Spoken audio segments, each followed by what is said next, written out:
Hello viewers, welcome to another bus review. আপনারা সকলেই জানেন ঢাকা থেকে পাবনা রুটে একটি স্বনামধন্য অপারেটর হচ্ছে সি লাইন পরিবহন।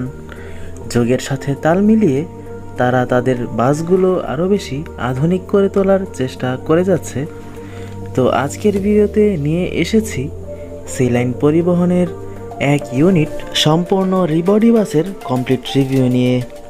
এছাড়াও সি লাইন পরিবহনের কিছু ইম্পর্টেন্ট ইনফরমেশন শেয়ার করার পাশাপাশি সি লাইন পরিবহনের বাস ভাড়া এবং বাসের কাউন্টার নম্বর দেওয়া হয়েছে আজকের এই ভিডিওতে। এছাড়াও আজকের এই বাসটিতে আপনারা যে ধরনের ফ্যাসিলিটিস পাচ্ছেন তার সম্পূর্ণ কমপ্লিট রিভিউ দেওয়ার চেষ্টা করেছি আজকের এই ভিডিওতে। তো আশা করছি ভিডিওটির প্রথম থেকে শেষ পর্যন্ত দেখবেন। এছাড়াও যদি আপনারা চ্যানেলটিতে নতুন হয়ে থাকেন তাহলে অবশ্যই চ্যানেলটিকে সাবস্ক্রাইব করে পাশে থাকবেন। তো সম্পূর্ণ ভিডিও।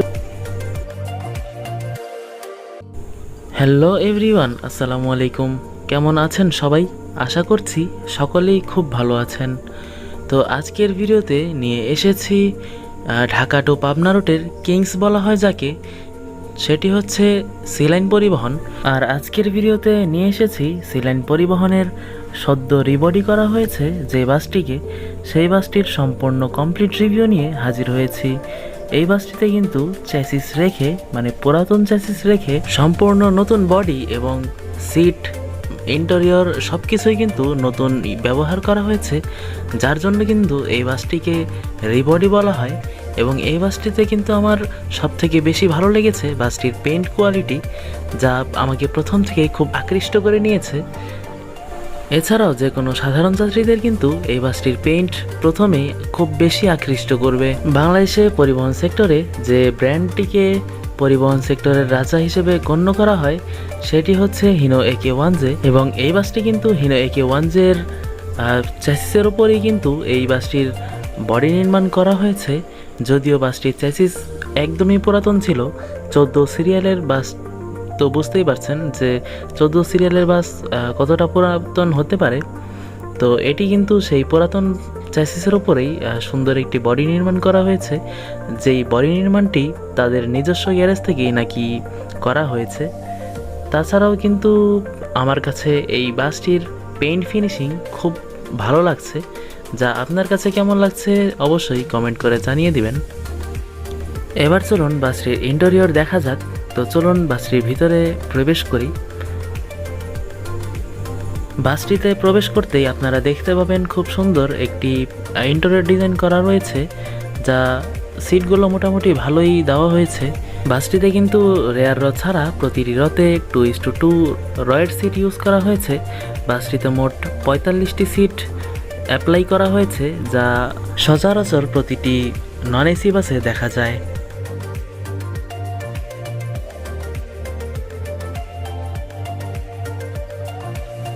বাসটিতে কিন্তু আপনারা পর্যাপ্ত পরিমাণ লেগ স্পেস পাচ্ছেন, এবং পাচ্ছেন বাসটিতে সিটে বসে সুন্দর একটি নেট পাচ্ছেন, যেখানে আপনারা ছোট ছোট সামগ্রী ক্যারি করতে পারবেন। এবং সুন্দর একটি লেগ স্পেস তো রয়েছেই, কিন্তু এটি কিন্তু ফিক্সড করা লেগ স্পেস, আপনারা চাইলে ফোল্ড করতে পারবেন না। প্রতিটি সিটের মাথার উপরেই আপনারা পাচ্ছেন সুন্দর একটি রিডিং লাইটস। আপনাদের রাতে যদি আপনাদের দেখতে অসুবিধা হয় তাহলে লাইটগুলো জ্বালিয়ে নিভিয়ে কন্ট্রোল করতে পারবেন।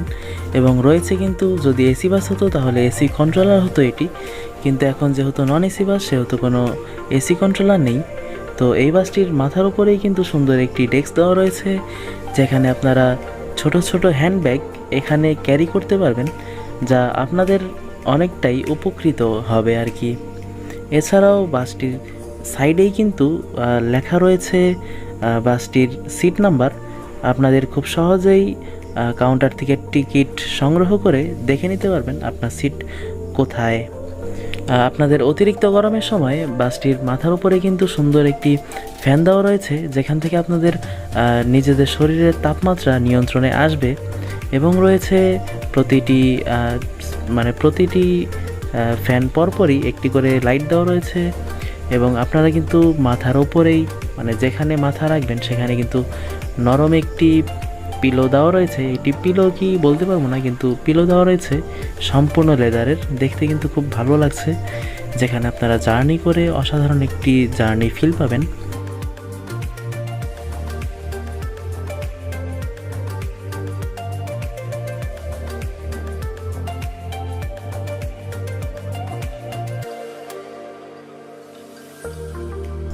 বাসটিতে জার্নি করে আরও কমফোর্টেবলভাবে জার্নি করতে চাইলে আপনাদের সিট কিন্তু ফোল্ডিং করে নামাতে হবে। তো এই বাসটিতে কিন্তু সেই সিস্টেম রয়েছে। তো এই বাসটিতেও কিন্তু আপনারা খুব সুন্দরভাবে সিটগুলো ফোল্ড করে একটি স্লিপারের ভাব নিতে পারবেন। তো রাত্রে বিশেষ করে আপনাদের খুব ভালো লাগবে। এই ছিল বাসটির ইন্টেরিয়র রিভিউ। তো এবার চলুন বাইরে যাওয়া যাক। বাইরে যাওয়ার আগে কিন্তু আপনারা দেখতে পাবেন A2 নাম্বার বা 3 মানে প্রথম যেই সিটগুলো রয়েছে সিটের সামনে কিন্তু একটি করে নেট দেওয়া রয়েছে, যা অন্যান্য কোম্পানির বাসগুলোতে অনেক সময় দেওয়া থাকে না। তো দেখতে পাচ্ছেন বাসটির অসাধারণ ককপিট, যা কিন্তু মানে ভিন্ন ধরনের ভেরিয়েশনের মধ্যেই বানানো হয়েছে, যা আসলেই একটি সুন্দর দেখা যাচ্ছে। রয়েছে ড্রাইভারের মাথার উপরে একটি ফ্যান দেওয়া রয়েছে, যা ড্রাইভারকে ঠান্ডা রাখবে। তো এই ছিল বাসটির ইন্টেরিয়রের রিভিউ। চলুন এবার বাসের বাইরে যেয়ে বাসটির পেইন্ট ফিনিশিং সম্পর্কে আলোচনা করা যাক। বাসটির পেছনে কিন্তু লেখা রয়েছে হিনো AK1J সুপার, মানে সুপার প্লাস, যা হিনো AK1Jর মডেলই বুঝিয়েছেন। ওভারঅল এই বাসটির কিন্তু আমার কাছে পেইন্ট ফিনিশিং সব থেকে বেশি ভালো লেগেছে, এবং দ্বিতীয়ত বাসটির ভিতরে ইন্টেরিয়র পার্টে আমার সিটগুলো বেশ ভালোই লেগেছে। যদি আপনারা সি লাইন পরিবহনে যাতায়াত করতে চান বা ভ্রমণ করতে চান, তাহলে এই বাসটির কাউন্টার নম্বরসমূহ আমি ডিসক্রিপশন বক্সে দিয়ে দিয়েছি, সেখান থেকে আপনারা সংগ্রহ করে নিতে পারেন। এবং এই বাসটিতে ঢাকা টু পাবনা রুটে ভাড়া কত করে নিচ্ছে তা আপনারা কমেন্ট বক্সে পেয়ে যাবেন। তো আশা করছি কমেন্ট বক্স চেক করলেই আপনারা সব কিছু বুঝতে পারবেন। তো আশা করছি ভিডিওটির প্রথম থেকে তো শেষ পর্যন্ত দেখেছেন, তাদের জন্য মানে তাদেরকে অসংখ্য ধন্যবাদ। তো আজকের জন্য বিদায় নিচ্ছি। সকলে ভালো থাকবেন, সুস্থ থাকবেন। আসসালামু আলাইকুম, আল্লাহ হাফেজ।